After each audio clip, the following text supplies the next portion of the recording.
We're at the Wbob Political Hobnob. I'm Roger Henderson with the Ending Morning Show, and we are here with candidate for City Council District 2, That's correct. Jennifer Casey. How are you? So nice to be here with you, Roger. Now, people are wondering right now, maybe wondering, who's this Jennifer Casey person? But interestingly, you are the only currently serving elected official running for District 2, am I right? That's correct. Yeah, I serve on the Soil and Water Board. I've been there, I was elected in 2018. Okay. Tell us about your background. I know you've come from Jacksonville, have a long history, your family here in the Jacksonville area. Yeah, I'm a third generation Jacksonville girl. Actually, my grandparents came here as teenagers. They were sharecroppers in South Georgia, came here looking for jobs, and so my family's been here ever since. And part of the reason I ran for the Soil and Water Board was because of that agriculture background. Yeah, I was thinking, man, that's agriculture and sharecroppers. You know, there are all these assumptions that are made about who sharecroppers were, but it's really interesting that your grandparents were sharecroppers. Yeah, actually my grandfather had 22 brothers and sisters. They grew up poor, abject poverty on the farm, and so their need to come to Jacksonville was really just to provide a life for themselves at 15 and 16 years old. Yeah. Well, tell us a little bit more about yourself. I know that soil and water, that's somewhat of a part-time job, but you have a regular thing and a family and that sort of thing. Yeah. So tell us all So about it. I've been married to my husband David for 22 years. We have 3 children, a 20-year-old, 18-year-old sons, and a 16-year-old daughter. And I'm a special education teacher. I've been doing that for a decade, and through that I've had the really unique opportunity to see the needs in Jacksonville's families through my students. And that's one of the reasons that I've been compelled to run for city council, because there's only so much I can do with a student when they're in their classroom with me.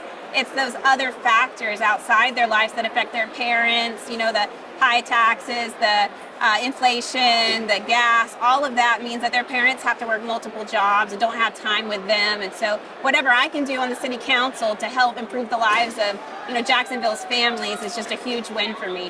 What are some of the bigger issues right now that you believe are facing our city, and how do you hope to address those issues if you are elected? Yeah, so crime is number one. I really want to work hard to fight crime, and I think that we need to do that with more community policing. We need more officers on the street, and they need to have more time to get to know the citizens that they serve. That's going to help them not just fight crime, but prevent crime as they see it. So that's one big issue. And the second issue for me would be infrastructure.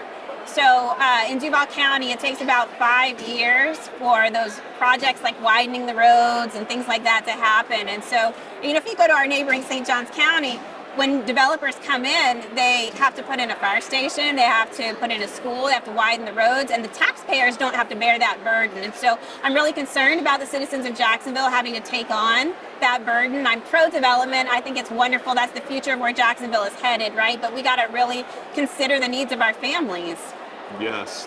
Okay, well, what should people be considering when they go into the polls and see your name on the ballot? What are some of the issues that make you stand out? Yeah, so I want them to vote for someone that reflects them, reflects their values. For me, I'm a person of faith, I'm a Christian. My husband and I have been involved in church and in service here at home and across the world for many, many years. And so vote for that, vote for someone that is pro-life, someone that's pro-adoption, that's pro-family, someone that's about small government. I think someone that's about home rule. I really feel like the strongest role government should play is right here at home, and then as you branch further out, state government, national government, according to the Constitution, very, very little involvement. So for me, you're voting for someone that's going to care about your family, that believes that this is our Jacksonville, that it belongs to all of us and not just a select few. You're going to get someone that's an advocate, someone that's going to listen to you and your concerns, and I'm the only candidate in my race that's committed to serving full-time as your council member. All right, well, wonderful. Real quick, how can people get in touch with you? Yes. Where's your website, your social media? Sure. You can follow me on Facebook and Instagram at Vote Jennifer Casey, and on my website at votejennifercasey.com. All right, Jennifer Casey, candidate for City Council,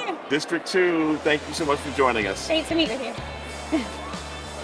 Take care.